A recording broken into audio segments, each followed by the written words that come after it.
It is Monday, my friends. That means it's time for a Q&A. It feels pretty good saying that. It's been a really long time. I'm feeling pretty energized, though I am feeling slightly under the weather. It's weird. It's like my throat isn't hurting. I just feel kind of like, my voice feels very inconsistent and kind of cracky. It's very obnoxious because I just sound like I'm wheezing as I talk. But don't worry, we can do this. The first question comes from Junga, who says, Q&A, do you like the Halo Reach credit system? Would you like to see it put in Infinite? So the Halo Reach credit system, I do like, and I know this is like a question that's kind of been floating around the community, arguably since Halo 4. A lot of people like the Halo Reach credit system. Let me put in maybe a bit of a more personal opinion on it, because I don't want to just say, yeah, the Halo Reach credit system's pretty cool. What I liked specifically about Halo Reach and the way that it handled its credit system is I liked that it felt kind of like payroll. It felt like you were being paid for your service as a Spartan or Elite in the online ecosystem. That combined with the ranks, the way the ranks were actually like Lieutenant, Second Lieutenant, and stuff like that, it made you feel a bit more personal with your online rank within the game. That's at least how I feel. I don't know if maybe I'm alone in that. So yeah, I like the Halo Reach credit system. And would I like to see it put into Halo Infinite? Yeah, I don't really see a problem with that. It could be cool. I know that was a pretty brief answer, but in all honesty, sometimes my answers are pretty brief.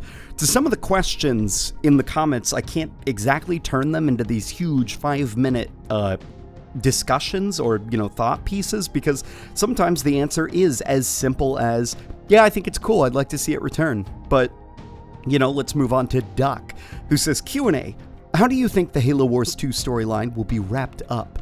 The end of Halo Wars 2 seems to be hinting at mixing in with Halo 5's storyline.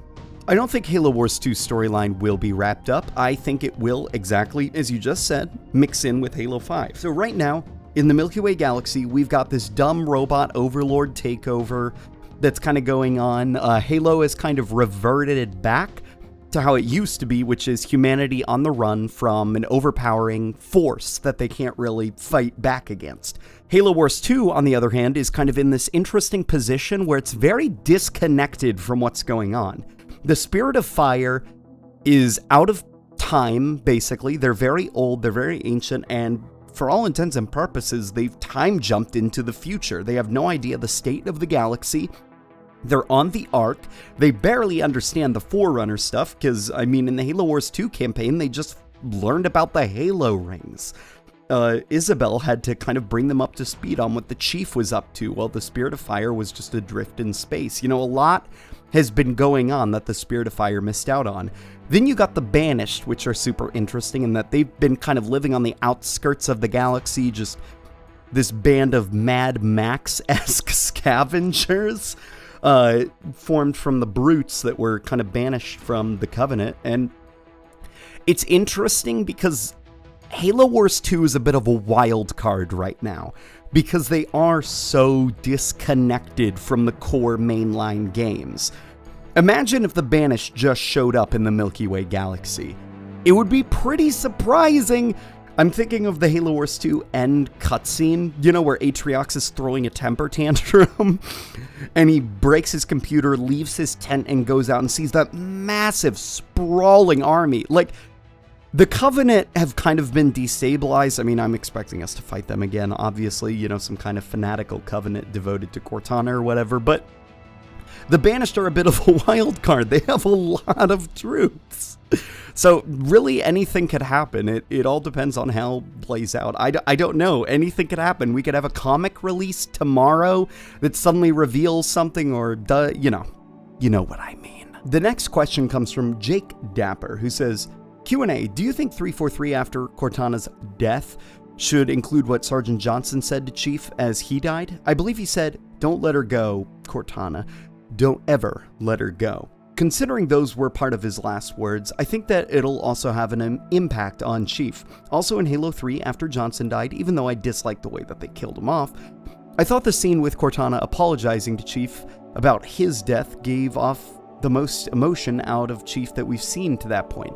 He doesn't respond to Cortana's apology, and the camera only shows his hand holding the chip. The lack of response, I think, shows that Chief has emotions in that scene that he either doesn't know how to express or is hiding from Cortana, and knows that she's trying to comfort him. Also love the videos. Watching them has gotten me back into Halo again. Keep up the great work.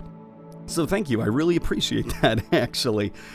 It's interesting that you do bring up that cutscene, because I do kind of like that cutscene, though there is a very kind of corporate-y, or not corporate-y, but kind of cynical reason for why certain people died in Halo 3. Marty O'Donnell has been very transparent, unfortunately, that some deaths were just done purely because our story has to have emotion in it. We got to kill off a couple characters. Halo 3 is very interesting. Its development is very public. The story was essentially just written on a whiteboard of, here's a couple of points that we want to hit in our story, fill in the gaps. It's very weird, and that's kind of why Halo 3's story comes across as very dreamlike and almost unfocused at certain points, because it was kind of cobbled together without a lot of thought. At least one interpretation of that I see, and this kind of bleeds even into Halo 4, Cortana and Chief, I think, are the closest, and I think the most emotion we've ever seen out of Chief was at the end of Halo 4. You could really tell that Cortana's death affected Chief at a deep personal level, and for all of Halo 5's issues, the beginning of it did at least have some weird moments with Chief where you can see he's kind of falling apart at the seams emotionally. He's not even talking to Blue Team, he's sitting there like longingly playing with the AI chip in his helmet. There is some interesting stuff there, but as far as Johnson goes, the Chief's reaction to Johnson's death, I see it kind of almost like Chief looked towards Johnson as being kind of a summarization of humanity, the way Johnson would kind of laugh in the face of danger and stuff, and it kind of showed how much humanity itself lost, the weight of all the Marines that died behind Chief, starting with Halo Combat Evolved, the fall of Planet Reach, just every single human death finally hitting Chief at once with the death of Johnson that he looked towards as kind of the hope of the UNSC, the guy who's, that's right, you mothers, run! Like that's kind of what Johnson is. He kept everyone around him motivated. And seeing him finally die, I think that's kind of what let Chief know how serious this situation was and how much rebuilding would have to happen after the war for humanity to not just, physically and structurally recover, but emotionally recover. If that makes any sense. That was actually a really fun question to answer. I really liked that. I appreciated that question. But we're going to move on to TC Theory, who says Q&A. With Halo Infinite coming to PC, do you think that the Halo scene on Xbox won't be as strong as PC? In other words, do you think that Xbox won't be looked at for competition as much as the PC? So I've had this question asked before, and my honest answer as a PC gamer is no, the Xbox is going to be fine. In fact, I'm expecting Halo Infinite to do much better on Xbox than on PC. A majority of gamers are on the console. That's just how things go. Even with PC, more people play multi-platform releases on console than they do PC. Whenever a multi-platform game releases, usually the thought process for me is, do I want to play on console with the bigger player population, or do I want to play it on PC so I can have the more comfortable gaming experience? And sometimes I do actually go for the console release. The fact of the matter is, with PC, there is a perception that it has a high barrier to entry, and in some cases that is true. You either have to hire somebody to build the PC for you or build it yourself. You don't really want to buy those pre-built PCs because they're kind of, weird and locked in weird ways, but a lot of people just prefer the simplicity of a console. They like that they can plug it in and 5 hours after updates later, they can finally install their games and wait an hour of updates after that and then just play their games. And already those games have been building, or those game consoles have been building their player ecosystems over, starting with the Xbox 360, arguably, with Xbox Live. And, that even piggybacking off of the original Xbox with its Xbox Live. So, no, Halo will be fine on console. I'm anticipating the Xbox One version of Halo Infinite to have more players than the PC version. I do hope that Halo Infinite has crossplay to an extent, but that's just my personal opinion, because I don't want to be playing Halo Infinite on the console. But no, don't worry, guys. Historically, games always do better on console than they do PC, and Halo Infinite will be no different. Remember My Name says, Q&A, do you think there's a chance any ancient human spaceships are still mostly in good condition and could be discovered by the UNSC and they learn of the past? So that's actually an interesting question. The UNSC does, or not the UNSC, but ONI does know that humanity used to have a interstellar empire at one point in the distant past.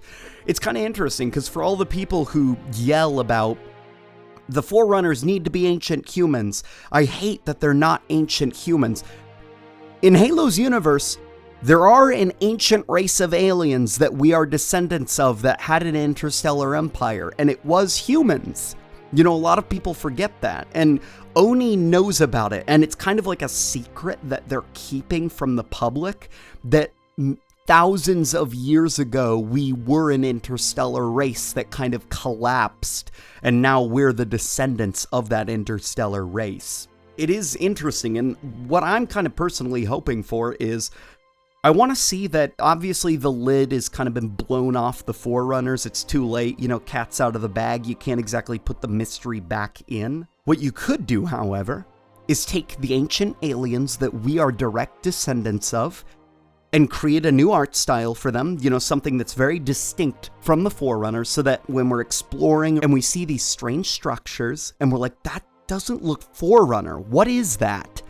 And we go up to it, and the structures are responding to us like they're familiar with us. And it's like, what is going on? Discovering that there's this long-lost civilization that we are descendants of. You could bring back that mystery. Because as far as ancient humanity goes, 343 didn't dive deep into a lot of their history either. They're very much a mystery, even to the hardcore lore community. So introducing the mystery of an ancient alien race that we're connected to, you could bring that back to Halo via the ancient human empire that used to exist. I know that kind of went off on a bit of a tangent. I hope that answered your question, though. I do think the ancient humans are something really interesting that we could explore and could also make up for a lot of the damage to the mysterious aspect of the Forerunners. Make the ancient humans the new Forerunners for us. So we're going to move on to Other Entertainment, who says, Q&A. There have been recent leaks of an adaptive story for Halo Infinite. How do you think that could play out in a Halo game? And what does that mean for the lore of the series? Please, 343, don't make it like The Witcher 3 or something. So leaks are something I try not to comment on because, it's hard to say, because when you comment on a leak, there's 50-50 that it's either fake or real. And in the event that it's fake, I don't want to be speculating on something and investing all this emotional energy into something that just straight up doesn't matter. I just want to wait until we have confirmation that the leaks are real or not, if that makes any sense. As far as the adaptive story or whatever, the way that it explained it, I did read some of it. I've seen people talking about it on Twitter. The way I interpreted it was not RPG mechanics in that you could have a dialogue system and the story and the narrative would have multiple, and it seemed to be describing it like depending on how much you complete or what routes you take to achieve an objective, that's what would change the story. The best comparison I can think of is Silent Cartographer. You can either go for the door that's leading down into the map room, and then the door locks, and then you have to double back and, find the way to unlock the door, or you can beeline right for the way to unlock the door so that they can't lock it on you. The story changed for that level, depending on what route you took, but the end goal was always the same. The end of the mission was always the same. If that makes any sense, that's at least how I interpreted the depiction of the quote-quote RPG mechanics. It honestly just sounded like different routes to complete an objective. I could be wrong, though. I didn't actually read the quote-for-quote leak itself, because, you know, like I said, it was one of those things where it's like, I don't know if I can be emotionally invested in this. I need to wait until we hear more details. So the final question comes from 117, who says, Q&A. Since the old art style is returning, do you think that the Prometheans will get a redesign to fit more closely with the old art style? How do you want them to look personally? Sorry for beating a dead horse. It's okay, sometimes beating a dead horse can be fun and therapeutic for some people. If the Prometheans do return in Halo Infinite, I would actually want to see them dramatically redesigned to look more Forerunner-y. I don't think the Prometheans look very Forerunner-y at all. The kind of techno-organic, like, you're not really sure where the biology begins and where the metal ends. Like, I'm not a big fan of that look. So I'm hoping that we do see the Prometheans redesigned to look more Forerunner-y. I would take a lot of inspiration from the Sentinels. Forerunners are typically very robotic and very stiff with their machinery. If you look at the Enforcer Sentinels, if you look at the little Constructor Sentinels in Halo 2, you know, and the Sentinels themselves, they're basically robots. They're very chunky, they're very blocky. If you guys remember SPV3, the fan-made mod for Halo Combat Evolved, Masters, the guy who was kind of behind the mod, he actually posted some concept art of when they wanted to introduce Prometheans. They were going to call them like Sentinel Knights, Sentinel Soldiers, and stuff like that. And they had some concept art for them where they wanted to redesign them to look more like something that the Forerunners would make. And the concept art that they had, I thought was brilliant. It looked exactly like what I think the Prometheans need to look like so that they can look more, I guess, like a Forerunner machine as opposed to the kind of ridiculous bionically nonsense that we saw in Halo 4 and 5. So what you're seeing on screen now, this is how I would redesign the Prometheans. This is the look you should be going for. Blocky, robotic, have a single dead, unblinking eye. These are machines of war left behind by the Forerunners. It's like, it's an unmanned drone, essentially, and you have to kind of treat it like that. It's a machine, a robot. Enough with the silly monster faces, the glowy, grr, I'm a meanie skulls. Like, no. That's not what a Forerunner device is. So hopefully that answers your questions, guys. Leave some more down below. I'm enjoying doing this, actually. This is a lot of fun. It's therapeutic for me. Leave them down below. I'm going to see you guys on the next video later this week. And ultimately, I hope your Monday goes really well, and I hope the rest of your week is even better. Guys, I'll see you on the next video.